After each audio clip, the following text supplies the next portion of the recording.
Yeah, my favorite line when someone's sitting in front of me struggling with my struggle, right? The same struggle I struggle is, I see you. I've been there too. You are not alone, and we are in this together. Who I need to be, coming from the heart, coming from the heart. Hey, Mom Nation. Welcome to our From the Heart podcast, where we share inspirational stories, useful information, and we discuss a wide variety of women-related topics. While you're listening to this episode on your favorite podcast platform, please subscribe to our channel and rate us so that we can get this information out to the moms that need to hear it. If you'd like to join the conversation, we are at Mom Nation USA. That's our handle on YouTube, Instagram, and Facebook. We hope you enjoy the show. Hey, Mom Nation, we are back with another episode of From the Heart, where we share inspirational stories, useful information, and discuss a variety of women-related topics. Please give us a like and follow. We are at Mom Nation USA. That is our handle. And we are on YouTube. We are on Instagram and Facebook. So hop on over there, check out our past shows. If you are the type that really likes the audio, like maybe drive a lot or you're, working out and you like to listen to podcasts, we are also on all of your favorite podcast channels. Just do a quick search for Mom Nation Talk Radio, and you should be able to find us on your favorites like iTunes and Google Podcasts and Spotify. So check us out there. I would like to, without further ado, get into our topic for today that I'm really excited about. You guys know that here I just love to talk with women, especially members of Mom Nation that have dealt with some stuff in their life, guys, because I know that we're all dealing with it. And when we bring it to light, when we bring it to the surface, when we talk about what's gone on with us, either throughout our history or what's going on right now, then we are in a much better position to support each other as women. And that's really what it's all about. So again, without further ado, I would like to welcome a Mom Nation member, Kimberly D. Maria. Is that how we say your last name? Yes, Di Maria, correct. Awesome. Well, welcome, Kimberly. Really, really appreciate your time. Love that you're our guest today. Thank you. Thanks for having me. I'm really excited. I'm excited to be with you and share my story and just, be a woman today. Yeah, I know. That's what it's all about, right? We need to do more of that. I feel like we need to do more connecting, more sort of, not necessarily the word I was going to use was normalizing each other's traumas and experiences. And I don't know if that's really the best word, but helping each other feel like, hey, me too. Like, hey, you're not alone. Hey, I've gone through that, or my sister has, or my mom has, or, my best friend has. And I feel like, again, like I said at the beginning of the show, I feel like when we come together in honesty like that, then we are so much better positioned to support one another through life. I mean, we're all kind of dealing with it. Yeah, my favorite line when someone's sitting in front of me struggling with my struggle, right? The same struggle I struggle is, I see you. I've been there too. You are not alone, and we are in this together. Yeah. So, it's so powerful. Well, and because we feel isolated, that trauma, drama, the shame of it all, and then we feel like, oh, we're the only one dealing with this one. You're not the only one. Right. Or what are they going to think? Or, all of those things all those tapes that we end up running in our head, right? That keep us from communicating like we should communicate. Yeah. It's the shackles of shame, right? That keeps us quiet, keeps us suffering. It sounds like you've had a lot of experience with that. Yeah, absolutely. Every day still. And I, when you release those shackles of shame and say, okay, this is me. This is the most authentic version of me. This is what I've been through. This is who I am. I'm not the person I am despite of it. I'm the person I am today because of it. Yeah. Yeah. And that's so important. I really feel like, so let's dive into it. Let's begin at the beginning, Kimberly. Where does your story start? I'm a nurse. I was an Army nurse, met my ex-husband in the Army, trained to save. So I started, as a healer, I believe, from day one. Like I was a CNA before I went into the Army, a certified nursing assistant. And then I went into the Army and got my nursing degree, and they trained me, and met my ex-husband. Was married for 20 years in just a epically unhappy marriage. Like I fell in love with his potential. And I know that sounds so noble, right? Like, oh my gosh, you fell in love with who, his potential. No, the potential I saw. And so, and maybe he never wanted to be that person that I saw him, envisioned him being. But I spent 20 years trying to make him it and never loving him for who he was. So I'm just owning what was mine in the relationship. But I was so unhappy. And here I am, fast forward 20 years, and I have 3 beautiful children. I have a roof over my head. I have 2 cars in the garage. I have a successful career. And I am so unhappy, and I don't know, I can't put my finger on why. And I feel like there is no way out of this. Like, everyone will know that I'm unhappy, and I didn't want to fail. I didn't want everyone to see me fail.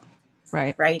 And some of the biggest decisions in my life, right? Marriage and everything else. I'm like, I don't understand why I can't get out of this. And so my ex-husband was a pretty heavy drinker, and I'll just leave it at that. And I just thought to myself, well, maybe I can connect with him if I start drinking with him. And, I found out very quickly that I was not a good drinker. I started drinking at the age of 40. And before that, glass of wine at Christmas time, if that.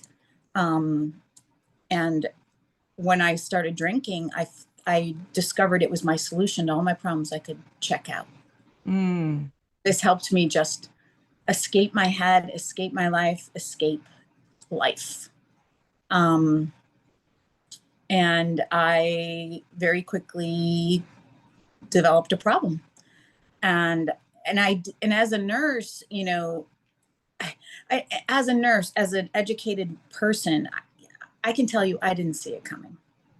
I did not see the problem coming until it was a big problem. You don't see it. It's cunning, it's baffling, and it's powerful, this disease. And it comes for you. It does not care your race. It does not care your gender. It does not care your social status. It does not care. When it comes for you, it comes to rape your soul and take your life if you let it. It's so true. It's so true. And what you said back in the somewhat beginning of your story is, this is a way I could escape. And I feel like so many women can totally relate with that statement, because like being a mom, having a job, running a household, this is huge. Like the stuff that we have to do, I feel like it's probably never been easy throughout history, for our mothers before us. But I feel like we have so much pressure on us now as women that, yeah, there is no real release. There is no real escape. I mean, goodness, even at the gym, there's no real release or escape of being inside your head, of, being potentially judged. Gosh, judgment is just so tough on us, whether we're actually being judged or we think we are, right? Exactly. It's not what I think I am. It's not even what you think I am. It's what I think you think I am, and get lost in all that confusion. Like, I'm not even who I am. I'm not even who you think I am. I'm who I think you think I am. Holy cow. That's static environment ever. Yeah. Yeah. Because really it's just based on assumption. And then you're chasing something that isn't real. But I really want to highlight what you said, because again, I feel like so many of us can so relate with that, myself included. Hey, if I go out with some friends and I have a couple of beers, well, hey, cool. I wasn't thinking about work while I was doing that. I wasn't thinking about the responsibility I have at home. I wasn't thinking about the dishes that need to be done. And it was fun. But right. then that fun kind of turns dangerous. Exactly. And you don't see it coming. I did not wake up in the morning one day and say, oh, maybe I'll be an alcoholic. No one does. No one wakes up in the morning and says, I want to be an alcoholic addict. It's not a thing. No one says it. So no one makes that choice. It's a disease that comes for you. And I believe in my experience, and I've been a nurse for almost 30 years.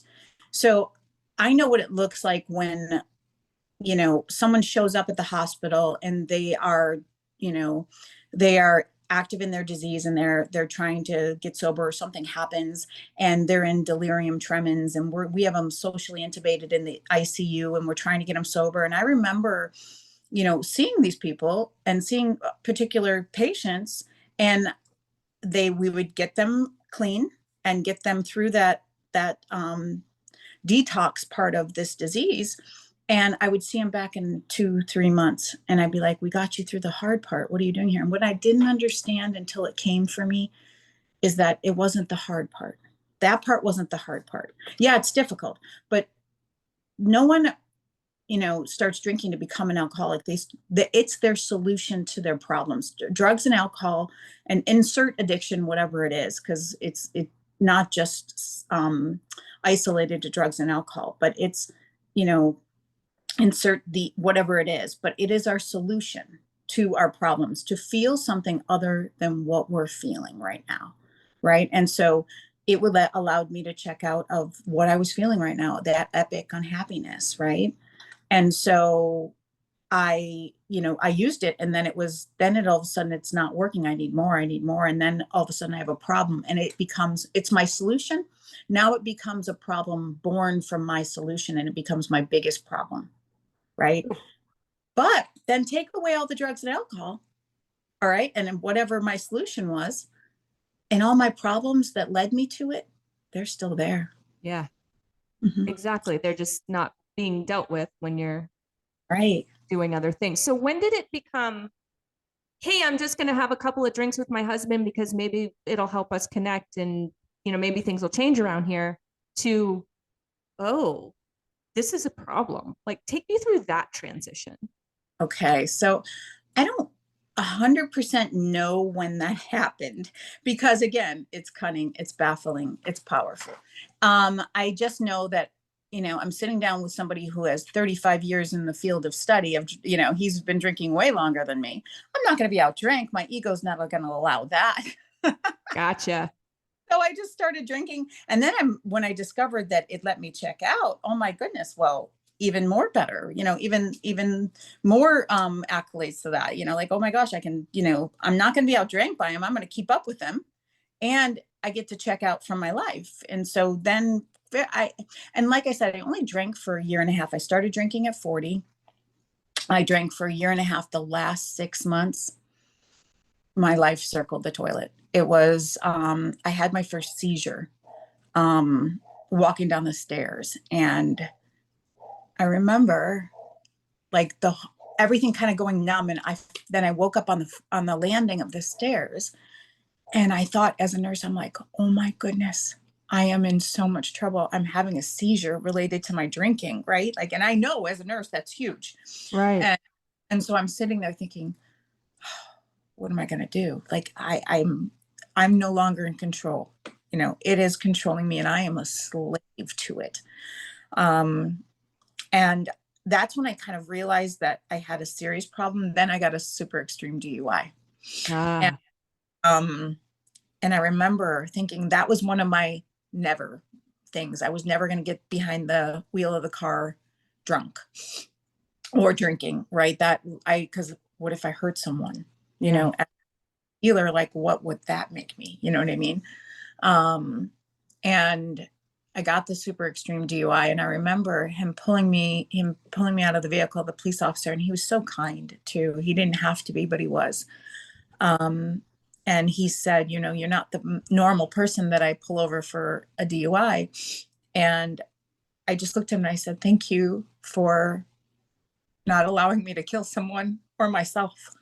Mm-hmm. And that was just kind of the moment I was stuck in, and I was wasted at the time. Like, I was so drunk, and he could have impounded my car. He didn't.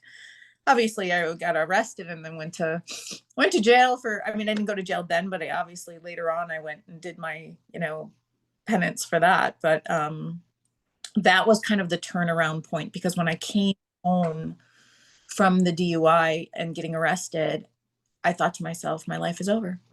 I'm going to have to report myself to the board of nursing. Who knows what's going to happen there? This is going to cost me a fortune. I'm going to lose my license, my driving license. So what was my answer to that, you ask? right? Mhm. So it was to drink more, right? Like, oh my gosh, what, I got home and I'm like, my life is over. And I grabbed the bottle. And then um, my ex-husband at the time said, okay, well, now this is a problem. And, we kind of had been, and I don't know, I don't want to speak for him, but he kind of had like, ignored the situation up to that point, or didn't become very involved until then. And then he took away all the alcohol. And because now it's a problem. And so that my life is over. I decide that that's it. And so I drank my last bottle of alcohol and there was nothing left because he took it all away. And I remember being so incredibly wasted. And I'm standing in front of the mirror, looking in the mirror, and I'm like, I don't even know who you are. And I said, there is no possible way I can get sober. Like, it wasn't even a, a possibility in my head. It wasn't even an option. And I know that there's a lot of shock value involved with what I'm going to say right now. And you're going to be like, holy cow, who does that? But I remember picking up a bottle of rubbing alcohol and saying, and looking at it, and I was so drunk at the time, but this is the clearest moment I can remember in all of it. But it was, how much of this can I drink and still live?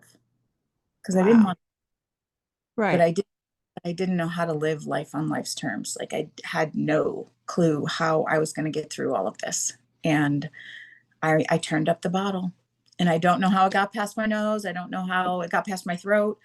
And then I ended up in the hospital. Wow. And Yeah. so you're still married at this time, Yeah. Still married. and you guys had kids? 3. So are the kids older or?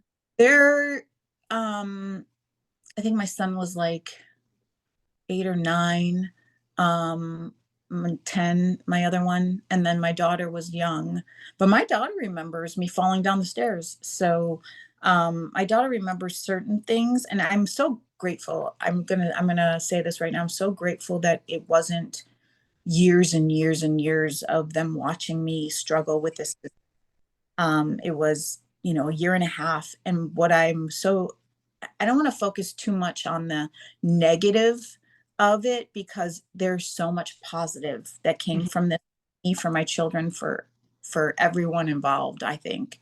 But they saw me fall, they saw me hit rock bottom, but then they saw me rise, they saw the solution. And so that's the part I'm grateful for, that they saw the struggle, but they saw the solution as well. And so, they used to go to AA meetings with me. The house that I got sober in Queen Creek, Arizona, they had a playground, a fenced in child lock proof playground with a child room where they could watch movies. And so I would take them to meetings with me.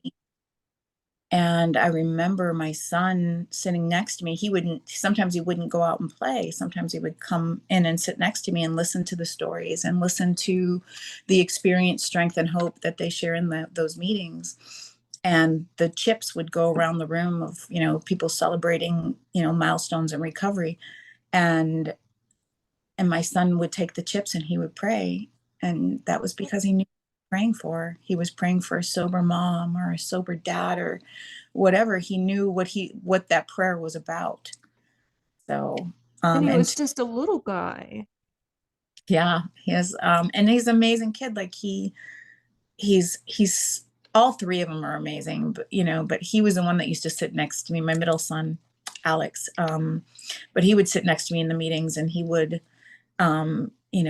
listen and hold hands at the end, and so he just saw what survival looked like, and what experience, strength, and hope look like, what rock bottom looks like, what rising above looks like. And I think we can teach our kids so much in overcoming adversity.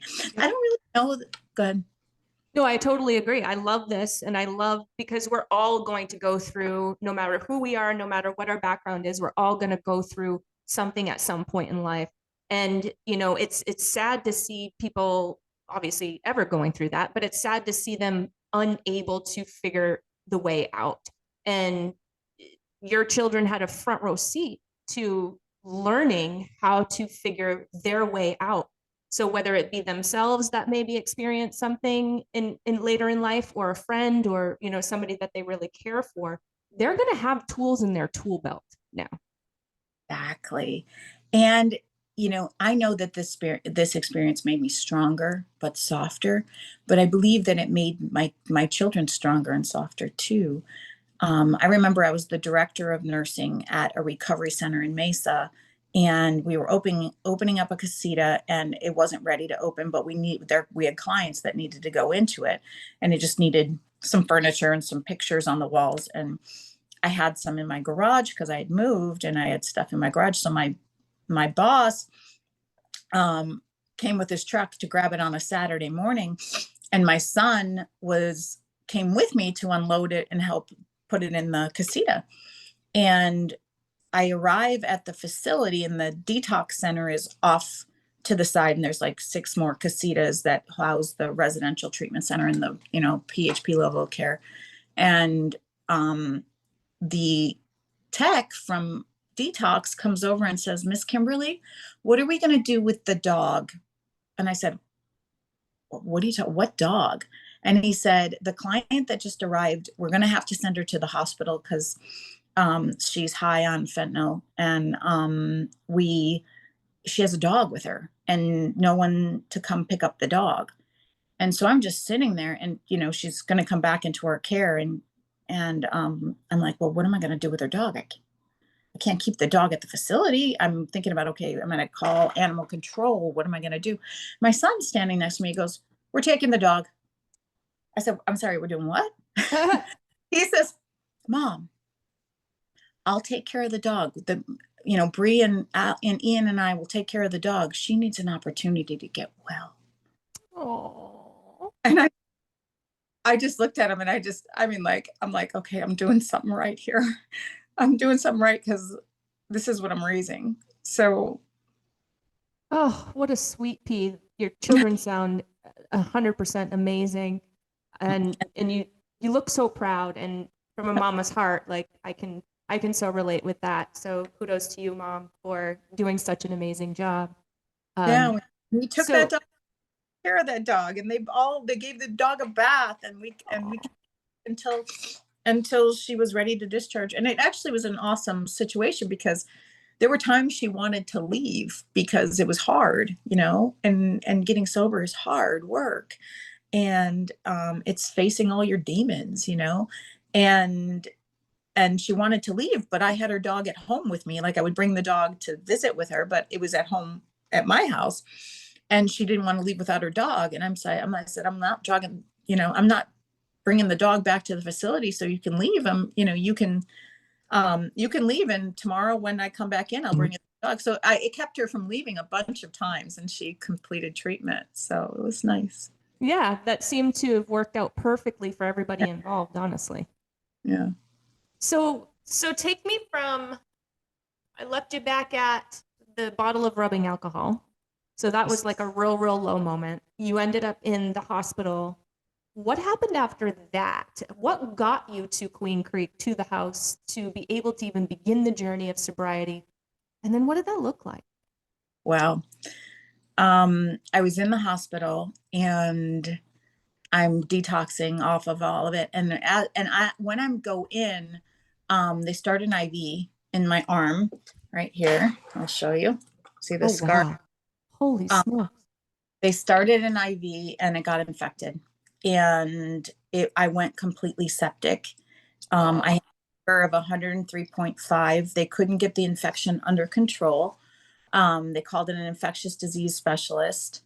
And so it went from, a couple days in the hospital to almost 2.5 weeks, almost 3 weeks in the hospital, 2 surgeries. And my arm blew up. I almost died. I almost lost my arm. They couldn't finally got the infection under control. And then my fever broke, and I went back to surgery again. And then I come out, and I'm finally, the fog of the alcohol, the fog of the infection, the fog of the sepsis starts to lift. And the doctor comes in my room and my mind's a little bit clearer, and she starts telling me my lab values.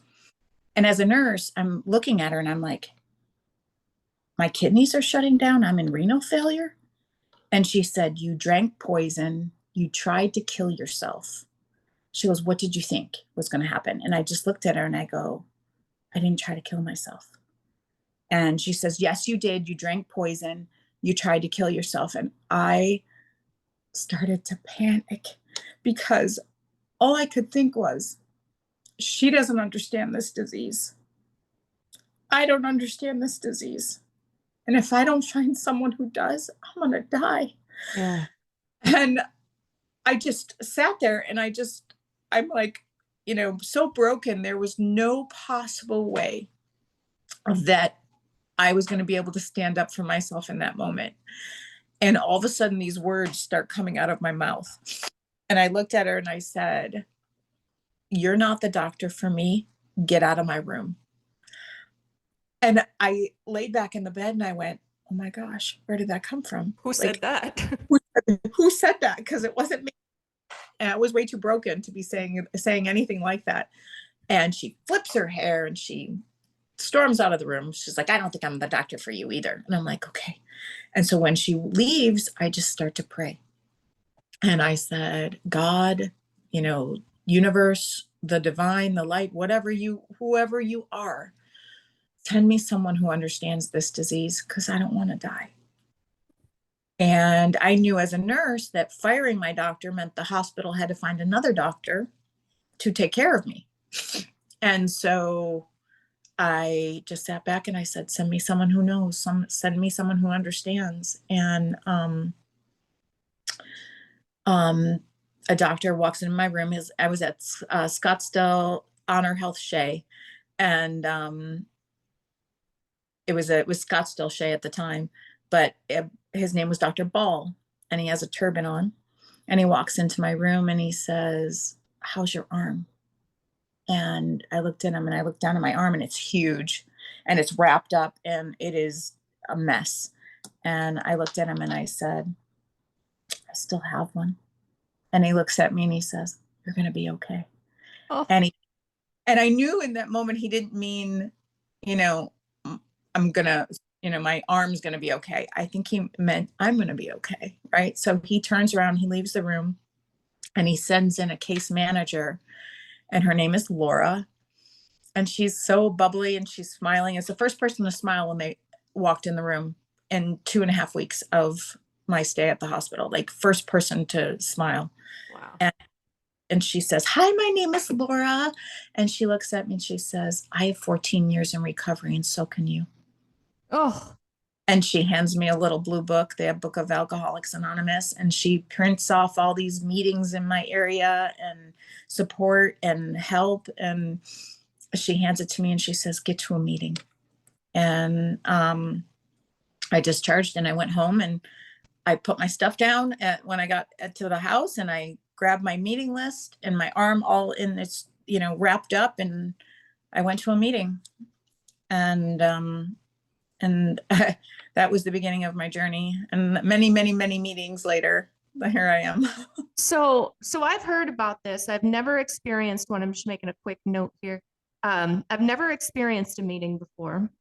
And I've heard I have several friends and loved ones that have been through recovery. And I've heard that these meetings are really what it takes to turn things around. Can you explain what your first experience was like? I walked through the wrong door, first of all. Oh, no. And and I'm walking in, even with a nurse of over 20 years of experience, I'm thinking there's going to be a bottle of whiskey in the center of the room and they're all going to be trying to not drink it. Right. Mhm. I mean, as silly as that sounds, like that's my picture in my head, my perception of what I'm walking into. Right. And I walked in and my arm's all wrapped up and I couldn't have been more broken. And I couldn't even look anyone in the eye. That's like, I didn't even know who I was, but, and I certainly didn't want anyone to look in my eyes and see the mess that I was. Right. So I sat down and they started they ask if there's anyone in their first 24 hours of recovery or at their first meeting. And I raised my hand and they said, introduce yourself. And, I remember saying, hi, my name is Kimberly. I'm an alcoholic. And then the floodgates opened. Right. Yeah. And so I cried for the first like 90 days of recovery. But, I just started crying and I'm telling my story and they're laughing and they're nodding and they're not laughing at me. They're laughing with me. Right. There was so much hope in just that moment that I'm like, this is my home. And I just kept coming back. And I'm like, this is where I'm going to get well because they're well. So It sounds like it was just a very loving, very welcoming, non-judgmental sort of space to be in where it was safe. And I'm sure everybody shared their stories. So, and you tell me if I'm wrong, because again, I've never experienced it, but that when we share our stories, when we share, our hearts, then it brings the guard down, right? It brings the walls down, and then you're able to support each other. And especially in a safe environment where that everyone's been through whatever you've been through and they're going to love you until you learn to love yourself. And that's what happened when I walked in those rooms. They loved me until I learned how to love myself. And they say it all the time in the program, you cannot give away what you do not have. And so I had to love myself before I could love somebody else. I could only love someone to the degree I could love me. And that's what you learn in the program of recovery. You learn 12 steps of becoming who you're supposed to be. And it's awesome because there's a doctor at the Betty Ford clinic, and he's not in recovery, but he treated Betty Ford, and he said addiction is the only disease that you can suffer from that in recovery you are exponentially a better person than you ever were prior to acquiring the disease. And he says that's why I love treating addiction, because when you are in recovery or recovered, you are exponentially a better person than you ever were prior to acquiring the disease. You can't say it about heart disease. You can't say it about diabetes. You can't say it about cancer. You can't say that they're exponentially better, after. They survive that. But in the disease of addiction, you not only learn how to survive, you learn how to thrive and love your life. That makes a lot of sense. That's really interesting. In those 12 steps, and we don't need to go over them by any means, but like what did that next week, 24 hours, next couple of days look for you? So are you reaching for that drink? Are and if you're having that urge, or like what tools were you given at the meeting to stop that from happening? Of a phone list of women, and every time you wanted to pick up a drink, you picked up the phone and you said, I'm struggling. I feel like I'm going to drink right now. And I hit my knees every single time and prayed and prayed and prayed and picked up the phone and prayed and picked up the phone. It was unleashing and breaking the shackles of shame, right? Like, so I have to tell on myself to save myself. I have to surrender to win here. And so that's what we did. And you never touched another one again? Or did you have a relapse moment? I did have a relapse moment about 30 days, almost 30 days in. Wow. And I had a meeting, and I wish I had known about recovery centers like the one I work at, Soul Surgery in Scottsdale, which is not affiliated with my company, but an amazing outfit for recovery. But they have a detox center and the RTC PHP. But I didn't really know about those places when I was getting well. I only knew about the AA rooms. But I wish I had been in a more controlled environment like that in my first 30 days of recovery, because I think I wouldn't have relapsed. I honestly believe I wouldn't have. But I had a meeting where a lot of things that my character defects were shown to me in a way that was I felt very embarrassed by, because I was called out in the meeting basically, and it was very uncomfortable. And I went home and I thought, I'm okay. I don't need any more meetings. Like, it was a meeting I needed a meeting for. I Yeah. needed another to recover from that meeting. And I didn't pick up the phone. I went home and I picked up the bottle and I drank, and that whole entire weekend became another disastrous show of what alcoholism does. And so I had to walk back through the rooms on that Monday and take a new chip, a new 24-hour chip, and start over. And it was great. I needed it, because sometimes those stumble moments are, the moments of realization that you need in your life to say, okay, you can't do this alone, and you have a lot of work to do, and that's okay. Mhm. So during this time and before the hospitalization and everything, you shared a bit about what the kids went through when they saw you rise from the ashes, which is so admirable and such a proud mama moment. But what did the kids go through before that? A not present mom, right? So, I there were moments that well, all I could do was escape from, the life, right? So I remember, let me share a story with you. So I remember I came home from work, I'd picked the kids up from school or whatever, and I'd come home from work and I bought 2 bottles of wine, and they were in the car, and I was trying to get the kids out. They're asking, what's for dinner? What's this? What's that? And all I could think about, because I'm a slave to this disease, right, is I can't wait to get this bottle of wine open and have a drink. And I'm trying to shoo my son into the house, and I drop one of the bottles and it breaks and smashes all over the garage. And I got so angry, and I remember him looking at me like, oh my gosh, and there's those moments that you just wish you could take back. I'm yelling at him because look what you made me do. You know what I mean? And I'm like, who are you? Yeah. And I'm thinking to myself, that's my drink. You made me drop my drink, and I don't know. It was a series of events like that where, Mom, can I have this? And if it required any work and I was drinking, or if I was laying down in bed, passed out, I was, yeah, absolutely. Just making these, and just not being present, and not being, the mom that I needed to be. And again, that's why I'm just so grateful it wasn't years and years of this, because they were fending for themselves, because I couldn't take care of myself, far less take care of them. Mm-hmm.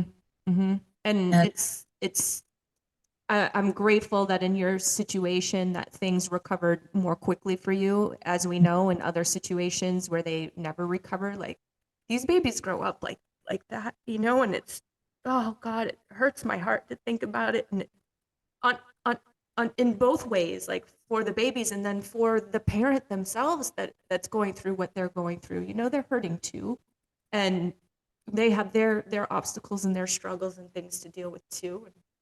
yeah, Yeah, and yeah, yourself, okay, what um what did my children lose in that moment? Or, and the flip side of that is, what did they gain too? I mean, like, even though it was horrible and that no child should have to endure that, um, they have an opportunity to, you know, come out better too. Like, okay, they witnessed the struggle, they know what it looks like. They had to fend for themselves. Should they have had to? No. Did they gain strength and wisdom through it? Gosh, I hope so. And I see those, because we repeat what we do not repair, right? yeah. And I will see the clients that come through the recovery center who are repeating the mistakes of their mother and their grandmother, or their father, or their grandfather, or whatever. This, because that's what they know, That's what right? they know. Exactly. And you know then they become addicts or alcoholics or whatever, numbing those situations of, what the victim mode of it all. Okay, well, there's a big difference between fault and responsibility. Yeah, it wasn't their fault that their mom didn't, their mom or dad or whoever didn't show up like they were supposed to. Right. But if you're waiting for them to fix it, you're in victim mode. And it's got to be your responsibility as, and when you grow up into adulthood, and obviously not as a child, but when you enter adulthood and you're like, okay, this is the the cards I was dealt as a child. Now, was it my fault? No. Whose responsibility is it to fix? Guess what? Mine. Yep. My heart, my happiness, my life, my emotional well-being, my responsibility, not anybody else's. If I give it away, I take away my power to fix it. If I say, 100%. yeah, if I say it's your fault, it's your responsibility to fix, I am in victim mode and I am in suffering. And I am in suffering until that person decides that they're going to fix my situation. It's not coming. No one's coming. No one's coming to rescue you from your life. You have to do it. 100%. I love that so much. I talk a lot about my past and past traumas and things that I went through with my parents and, you know, caregivers and all of that. You know, I've lived a lot of life. I'm 43 years old. So all that stuff. And more often in the latter part of life where I've gone through, you know, the therapy and have really faced the things that I need to, been really taking responsibility, kind of like what you said. I find myself having conversations like this. Oh, well, aren't you real angry with your parents? You know, don't you think this, isn't it your parents' fault? Isn't it? You know what? They did the best that they could with what they had. I'm not Yeah. blaming it. It's not worth it to me to hold grudges, to blame them, to continue to put them in that box that they've been in for so long, to keep them there. Right. Yeah, it wasn't my fault what happened. Yeah, what I went through wasn't anything that I wished for, but you're 100% right. It is 1000% my responsibility to make me better. Yep. And that has nothing to do with them. And, you know, sometimes some people from my past that are kind of, you know, have gone through some therapy themselves and some discovery and some growth, I should say, themselves are like, geez, you know, really, I'm so sorry. I feel so bad that I was a part of that part of your life. And I'm like, you know what? Don't carry that guilt for me. Mm-mm. Don't live in that. You are responsible for you. I'm an adult now. I'm responsible for me. And I love what you said, Kim, about like, yeah, kids shouldn't go through those things, but I'm honestly so much better for it. I'm Yep. able to have conversations with you and really relate to you, like, you know, and with other people that have kind of gone through that walk. I understand personal growth. I understand what it is to work hard toward that. I understand what you know my version of happiness is versus the version I'm living because of what other people think about me, like what we kind of said at the beginning of the show. I'm so much better having had those experiences, again, tragic as they were at the time, but I'm so much better now. Exactly. And to be able to say, I see you, I've been there too, you are not alone, we are in this together, is like, okay, I get to take my story and share it with you, so it becomes a chapter in your survival guide, right? Mhm. Because what I experienced, I'm now going to share to you how I rose, how I overcame it, how I used it as, you know, I mean, the difference between a garden and a graveyard, right? Is the only difference between a garden and a graveyard is what we plant in the ground or what we put in the ground. Are we Right. are we burying dead bodies? Are we planting seeds? Am I plucking this from my life and this situation? Am I planting it in fertile ground and watering it properly so it would grow and bear fruit for others? Or am I letting weeds take over? You know what I mean? Or am I burying bodies? So that the only difference between a garden and a graveyard is what you put in the ground. And do you tend to your garden? The grass is not greener on the other side. The grass is greener where you water it. Water your grass. 100%. I could not agree more with that. Tell me a little bit about soul recovery. So Soul Recovery is my company, where the goal is not to get clean and sober. The goal is to love yourself and your life enough that you don't need to get high or to get drunk. And so my company is sober life coaching, interventions, sober companionship. So if you are, say you're sober and you're newly sober and you're trying to live life on life's terms and you get invited to a wedding and, Shoot. and you're like, oh my goodness, what am I going to do? This is where I go and party and have a good time. Well, and, so I'm going to either advise you on it or I'm going to be your guest at the wedding as a sober companion. And I'm going to make sure you get in, get out safely, and that, that you're not there alone. Because that's hard, right? Like you're maybe you can avoid the bar. Maybe you can just not go there. Okay. Yeah. Okay.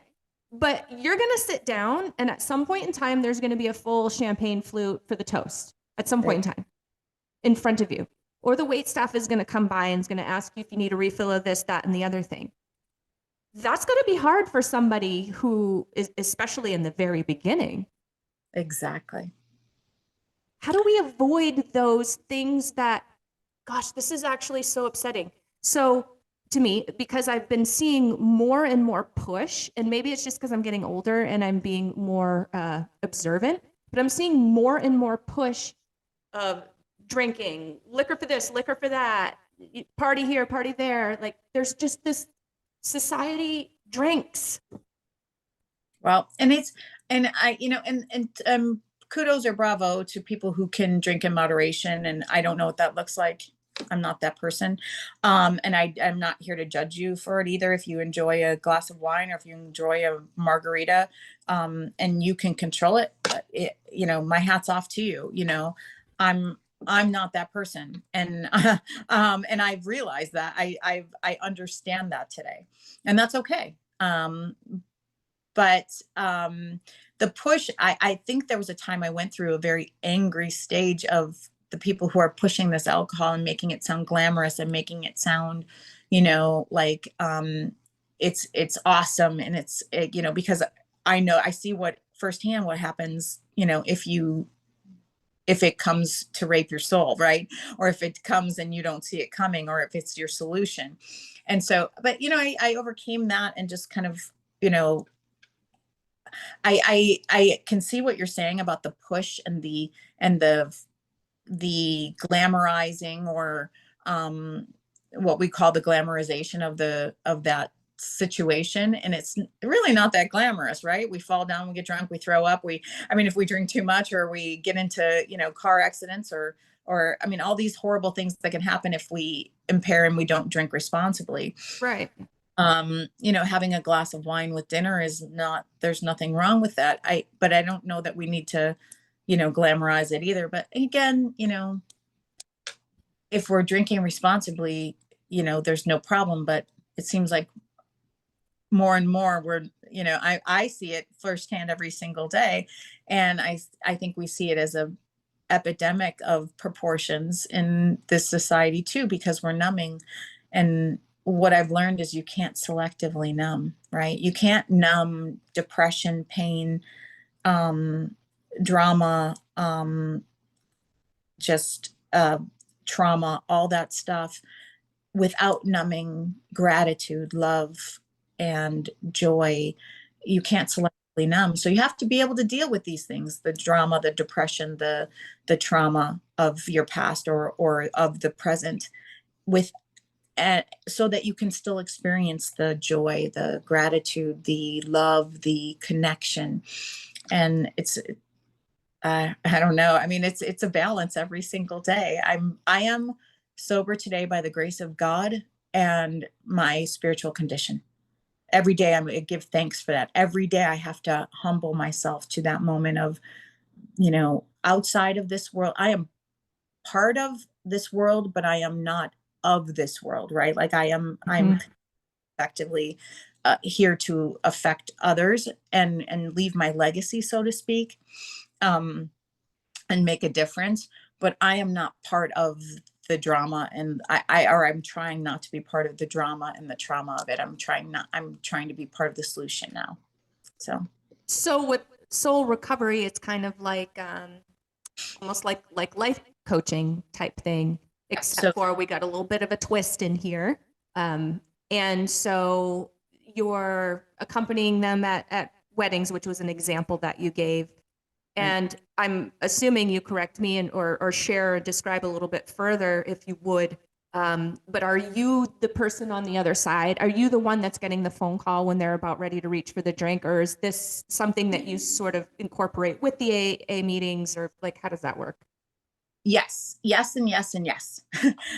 So I'm the one, if you're, let's say I'm a paid sponsor of sorts. So I'm like, if I'm not your sponsor, I'm going to make you get a sponsor, but I'm at your beck and call no matter what, when you call me, right? If you're paying me to be there, right? So that's my job, is to be there to advise you, to be there to support you, to be there to, listen. Cause I think silent and listen have the same letters in the word for a reason. Cause sometimes we just need to be heard. Yeah. And really, really be heard. And so sometimes I'm just there to be silent and listen to what you have to say. And so I have consultation services. I have scheduled, life coaching services. I've throughout the week, like if you scheduled twice a week with me, I've actually went to and been a 24-hour companion to someone for weeks on end. Oh, wow. I think it was like 2.5 weeks or it was 3.5 weeks. One time, the longest I had been gone, but I was 3.5 weeks intensive, one-on-one, getting them set up with, their sponsees, getting set up with meetings, getting set up with meditation practice, eating practice, a whole mind, body, spirit approach is my approach. It's not just your emotional well-being I have to touch on, or your mental well-being. I need to touch on your spiritual well-being. I need to then we need to talk about what you're putting in your body. Now, when am I going to start putting my body that's good? I mean, I'm a fitness competitor, so I took first place in OCB Masters Bikini in 2019. I'm competing again in February. So I bring to the table the nursing component, so all the medical knowledge. I bring to the table the fitness component, and the nutritional component. And then I have the spirituality to, bring in the program of recovery and how it speaks to you in your life, and how do I get you on the page of and the path to not just recovery, but spiritual enlightenment and physical well-being, and the whole gamut. It's so important. You can't, I feel, go through personal growth without touching on all of those portions. Yes. You can't leave spirituality behind. No. You can't leave fitness and health behind. Like, it all works together. And so I love that you're focused on that. Of course you are, because you have such a great background and you've been through it yourself, and you seem extraordinarily brilliant and observant. So of course you have that. But I feel like a lot of people out there don't always make that connection. And they, what happens when they leave one of those behind? Right. It's like shooting yourself in the foot, right? Exactly. And it's denying yourself part of the whole epic happy life, right? Okay, so if I'm not physically fit or spiritually fit or emotionally fit or mentally fit, one of those components are not bringing the epic happiness that you could be having to your life, right? So there's something to be added at all times, in every moment. I know just a little, right? The disease of addiction, the program of recovery has taught me I know just a little, and I'm forever learning. I'm a student of life, and that means if I'm still alive, if God saw fit to wake me up this morning, He's still got work for me to do, right? I love that. And I still have some learning to do. And so I need to be humble enough to admit it, and grateful enough for that morning to come. No matter how old we are, no matter how much we've gone through, no matter how much experience we have in life, I am a firm believer, like you. I'm just a lifelong learner also. I will learn until the day my eyes don't open anymore. And I love it. And my kids teach me things every day. Like, it's not the older, the wiser, the better that teach you. Sometimes it's the younger and the innocent and the untouched of the, some of the cruelties of the world, right? So to the softness and the magic that I think we've forgotten. And, when did we stop believing in miracles and magic? When did that stop being, cool or done? Our kids Right. still, they see it in everything. They see the light in so many things that that they reopen your eyes to. So that's what motherhood has done for me. It's given me another channel of light to see through.